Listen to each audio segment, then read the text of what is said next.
Hey guys, welcome back to my channel. My name is Lokesh Raut and I am a fifth year medical student at Orenburg State Medical University in Russia. आज बात करेंगे कि आपको क्या क्या documents required है, NEET में कितने मार्क्स चाहिए, 12th पीसीबी में कितने मार्क्स चाहिए, कैसे आपको कुछ एजेंसीज आपको बोलती है कि आप अगले साल नीट दो तो भी चल जाएगा। ये सब बातें डिस्कस करेंगे। मेनली आपको एडमिशन लीगली लेना है तो क्या क्या चीज़ें हैं। सबसे पहले तो आपको नीट क्वालिफाइड होना पड़ेगा। यदि आप नीट क्वालिफाइड है तो ही आप इंडिया में आके नेक्स्ट एग्ज़ाम दे पाएंगे। आप नेक्स्ट एग्ज़ाम देंगे तभी आप इंटर्नशिप करेंगे, इंटर्नशिप करने के बाद आप नेक्स्ट टू देंगे और फिर तभी आपको इंडिया में आपकी डिग्री वैलिड मानी जाएगी और आपको एक बेसिक एमबीबीएस का लाइसेंस मिलेगा। तो नीट क्वालिफाइड आपका हो के आना ज़रूरी है। यदि आप नीट क्वालिफाइड नहीं है तो क्या, यदि आप नीट क्वालिफाइड नहीं है तो आपको इंडिया में नेक्स्ट एग्ज़ाम देने नहीं दिया जाएगा। आप वैलिड नहीं रहेंगे। मतलब आप बोलेंगे मैं बिना नीट दे आऊँगा भैया, फिर 6 साल बाद आऊँगा और फिर नेक्स्ट एग्ज़ाम दे पाऊँगा क्या? नहीं, आपको इंडिया वाले नेक्स्ट एग्ज़ाम दे पाएंगे। नेक्स्ट एग्ज़ाम आपको देने के लिए अलाउ नहीं करेंगे। NEET exam qualifying is the only single चीज़ जो उनकी चाहिए, वो चाहिए ही, वो मस्ट है। यदि आपको इंडिया में प्रैक्टिस करना ही नहीं, इंडिया में डॉक्टर बनना ही नहीं है, आपको अब्रॉड में ही सेटल होना है, तो ही आप वो पाथ चुने, नहीं तो आप प्लीज़ वो पाथ ना चुने। बेटर है कि आप नीट क्वालिफाई करके ही है। यदि आप नीट अनक्वालिफाइड और फिर भी अगर इंडिया में प्रैक्टिस करना चाहते हैं तो आपको इन 5 देशों से लाइसेंस लाना होगा, या तो यहाँ का पीजी करना होगा।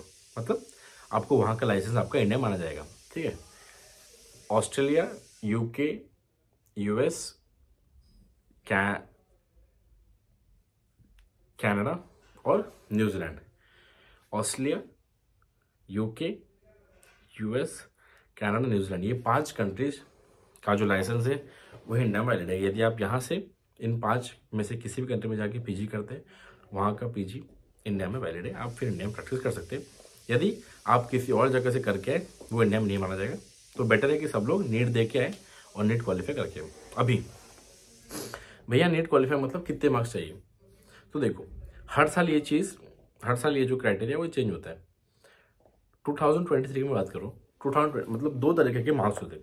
एक होता है जनरल कैटेगरी के लिए, एक होता है रिजर्व कैटेगरी, पीडब्ल्यूडी, जो भी कैटेगरी, एसटी, ओबीसी, एनटी, उससे नीचे जो भी, या और जो भी कैटेगरीज होगी, जो भी लिस्ट में आती है, जनरल छोड़ के जो भी कैटेगरीज आती है, तो उनके लिए 2023 में ये कट ऑफ था 107 मार्क्स। यदि आपको 107 है या 107 से अधिक मार्क्स है तो आप नीट क्वालिफाई कर चुके हो। और जो जनरल कैटेगरी थी उनके लिए ये जो कट ऑफ था वो था 137। तो 2023 में यदि आप जनरल कैटेगरी से ओपन कैटेगरी से, तो आपको 137 मार्क्स आना अनिवार्य था। तो यदि 137 या 137 से ऊपर है तो आप क्वालिफाइड थे, नीट क्वालिफाइड आपको माना जाता था।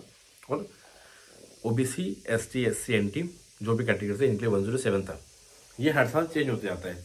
हो सकता है कि इस साल एससी, एसटी, ओबीसी जो रिजर्व कैटेगरी है उनके लिए 110 से 115 हो, और अगले साल मतलब इसी साल जो ओपन कैटेगरी के हैं उनके लिए हो सकता है ये 140, 145 हो। तो यदि आप रिजर्व कैटेगरी से तो आपके लिए एक सेफ स्कोर लगभग 130 होगा। यदि आप ओपन कैटेगरी से तो आपके लिए एक सेफ स्कोर 150 होगा। मेरे हिसाब से इतना आपको आना ही चाहिए तो ही आप नीट क्वालिफाइड हो पाएंगे। मैंने नीट का क्लियर कर दिया। अब और एक चीज़, भैया नीट का रिजल्ट कितने साल चलता है? नीट का रिजल्ट 3 साल चलता है। ठीक है, यदि आप 2022 में क्वालिफाई हो तो 22 के रिजल्ट से आप 22 में, 23 में और 24 में एडमिशन ले सकते हैं।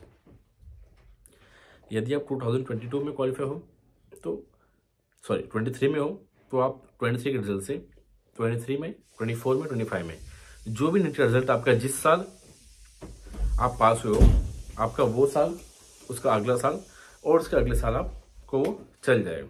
और ठीक है, आपका रिजल्ट। तो यदि आप इस साल क्वालिफाई होते तो 2024 में तो आप एडमिशन ले सकते हैं, लेकिन आप 2025 में भी ले सकते हैं और 2026 में भी ले सकते हैं। तो समझ गया? तो यदि आपको इस साल वैलिड तरीके से नीट क्वालिफाई के लेना है एडमिशन, या तो आप इस साल क्वालिफाई हो जाओ, या तो आपने 23 में क्वालिफाई हो जाना चाहिए था, या तो आपने 21 में आपने क्वालिफाई हो जाना चाहिए था। ठीक है, क्योंकि 21 वाला रिजल्ट, 22 वाला, 22, 23 और 24 इन तीनों में से आप किसी भी इसमें क्वालिफाई हो तो ही आप इस साल एडमिशन ले सकते हो। क्योंकि 22 वाला कब चलेगा? 22 में चलेगा, 23 में चलेगा, 24 में चलेगा। 23 वाला कब चलेगा? 23, 24, 25, और 24 वाला तो इस साल चलेगा ही, 25 में भी चलेगा, 26 में चलेगा। तो 3 साल रिजल्ट चलता है नीट का। वो ईयर जिसमें आपने एग्जाम पास किया, उसका अगला और उसका अगला ईयर। भैया अभी अगर मैंने नीट क्वालिफाई नहीं किया और मैंने एडमिशन ले लिया, फिर मैं अगले साल आके नीट एग्जाम दे सकता हो क्या? ऐसा नहीं है।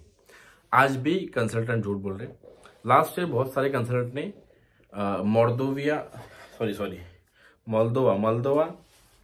मोल्दोवा एक अलग कंट्री है, मोल्दोवा नाम की यूनिवर्सिटी में बच्चों को, मोल्दोवा अलग कंट्री है शायद, तो मोल्दोवा अलग कंट्री है जहाँ पे बच्चों को भेजा गया। उनको कंसल्टेंट ने ये झूठ बोला कि आप इस साल तो क्वालिफाई नहीं, कोई दिक्कत नहीं है, लेकिन आप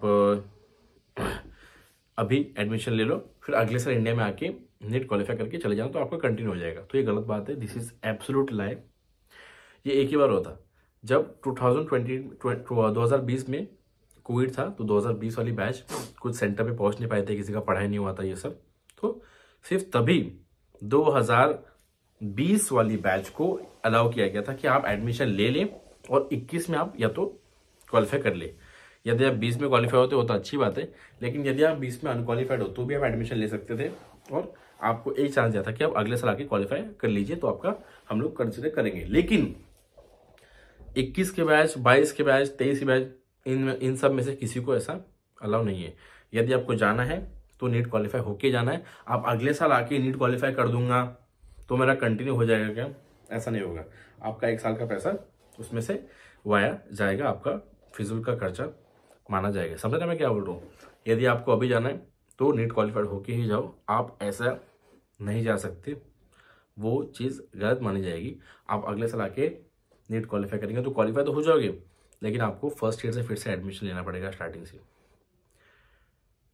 I think I am very clear. मैंने अभी ये सब चीज़ें बहुत बार मैं बता चुका, लेकिन मैंने फिर भी बताया क्योंकि मेरे पास ऐसे हमेशा केसेस आती है कि भैया मैं नीट क्वालिफाइड हूँ तो अगले साल भी दे दूँ क्या? चल जाएगा। जा रहे तो क्वालिफाई करके जाओ, अगले साल वापस आके नीट दे दूंगा, ऐसा होता नहीं है। और एक बात मैं इसमें ऐड करना चाहूँगा, ट्रांसफ़र। 18 नवंबर 2022 को FMGL रेगुलेशंस आए थे, ठीक है। वो एक नया गजेट आया था, उसमें लिखा गया था यदि आपकी क्लासेस 18 नवंबर 2021 के बाद शुरू हुए हैं, 18 नवंबर 2021 के बाद आपके अब्रॉड में क्लासेस शुरू हुए हैं, तो आप FMGL रेगुलेशंस में आते हैं। इस रूल के अनुसार आप जिस भी कंट्री में जा रहे हैं वहाँ पे कम से कम 54 मंथ्स का कोर्स ड्यूरेशन होना चाहिए और 1 साल की इंटर्नशिप होनी चाहिए। जैसे कि इंडिया में होता था 4.5 साल का कोर्स ड्यूरेशन, मतलब 54 मंथ्स और 1 साल की इंटर्नशिप, मतलब टोटल 66 मंथ। कम से कम 66 मंथ्स आपने अब्रॉड में रहना ही चाहिए। ये था मेन। सेकंड चीज़ उन्होंने ये बताई थी कि यदि आप FMGL रेगुलेशन में गिरते हैं, मतलब आपकी क्लासेस या जो भी बच्चे अब्रॉड जा रहे हैं उनकी क्लासेस 18 नवंबर 2021 के बाद के है, मतलब इसके बाद जो भी एडमिशन लेगा इस तारीख के बाद जिनके भी क्लासेस शुरू हुए, मतलब आप इस साल जो है बच्चे जाएंगे उनके भी 18 नवंबर 2021 के बाद ही क्लास शुरू हुए, क्योंकि उस चीज़ को 2 साल हो गए। तो आप सब लोग FMGL रेगुलेशन 2021 में गिरते हैं, उसके अनुसार आप ट्रांसफर नहीं ले सकते। आपने यदि किसी कॉलेज में एडमिशन लिया है, आपको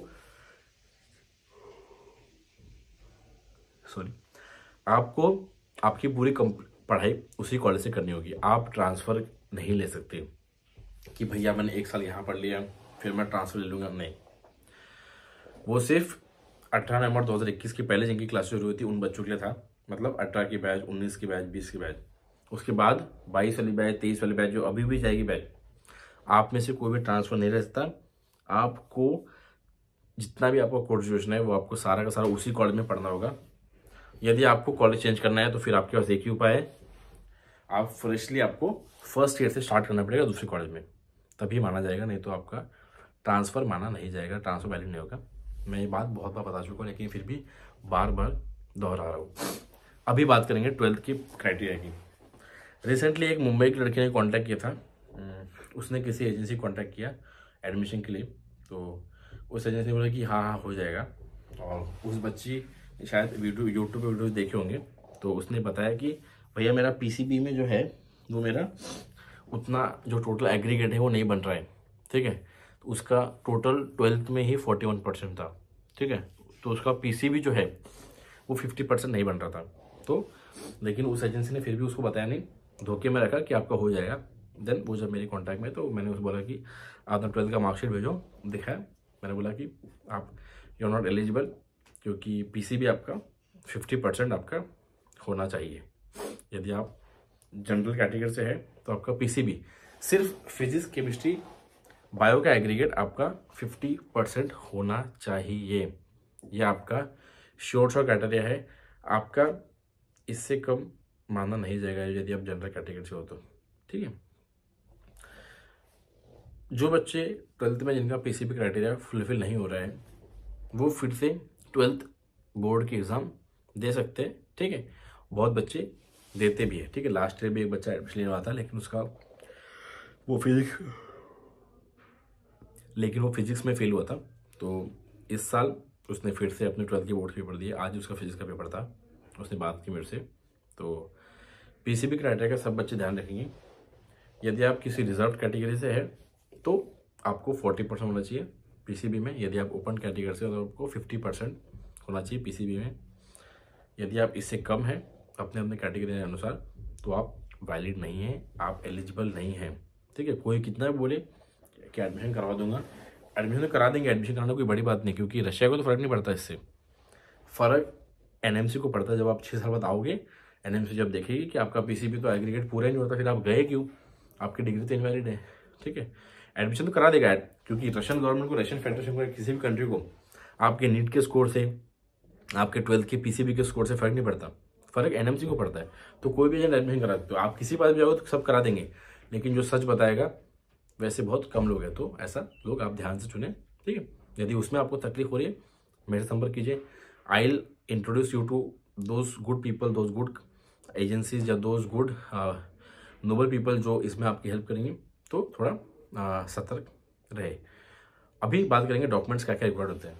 आपको ज़्यादा डॉक्यूमेंट लगते हैं नहीं, आपको मेन सिर्फ 3 डॉक्यूमेंट लगते हैं।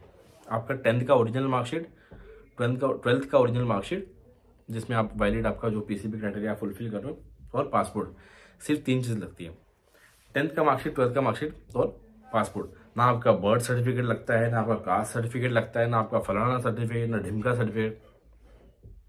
सिर्फ 3 चीज़ें मैटर करती है, पासपोर्ट, 10th का मार्कशीट, 12th का मार्कशीट। इसके बेसिस पे आपका एडमिशन होता है। These are the 3 main things, और यही एक बच्चे को चाहिए, यही एक बच्चा रेडी रखे। यदि किसी ने पासपोर्ट के लिए अप्लाई नहीं किया है तो प्लीज़ वो पासपोर्ट के लिए अभी से अप्लाई कर दे, ताकि उसको आगे आसानी हो। तो ज़्यादा चीज़ें आपको चाहिए नहीं। These are the only things which you require. बाकी फिर वीज़ा के टाइम आपको पासपोर्ट फोटो वगैरह देनी पड़ती है, passport size photo. But document सिर्फ 3 रिक्वायर्ड है, ये 3, 10th की मार्कशीट, 12th की मार्कशीट, पासपोर्ट साइज फोटो। बाकी और किसी को कोई समस्या हो, कुछ दिक्कत हो, तो मेरा व्हाट्सएप नंबर नीचे डिस्क्रिप्शन मैंने दिया हुआ है, इंस्टाग्राम भी दिया हुआ है, उस पर आप मैसेज कीजिए, व्हाट्सएप मुझे मैसेज कीजिए, अपना नाम, स्टेट, सिटी और अपना क्वेरी। मैं आपको जल्द से जल्द इसका रिप्लाई दूंगा। और यदि कोई चीज़ छूट गई हो तो मुझे आप वहाँ पूछ सकते हैं, ठीक है। यदि मैंने कुछ गलत चीज़ इन्फॉर्मेशन दी हो, आप कमेंट में ले सकते हैं। यदि मुझे लगा कि मैंने गलत बोला तो मैं आपके कमेंट को पिन करूँगा, ताकि वो इन्फॉर्मेशन सब तक पहुँचे, ठीक है। तो बहुत बहुत धन्यवाद आपका।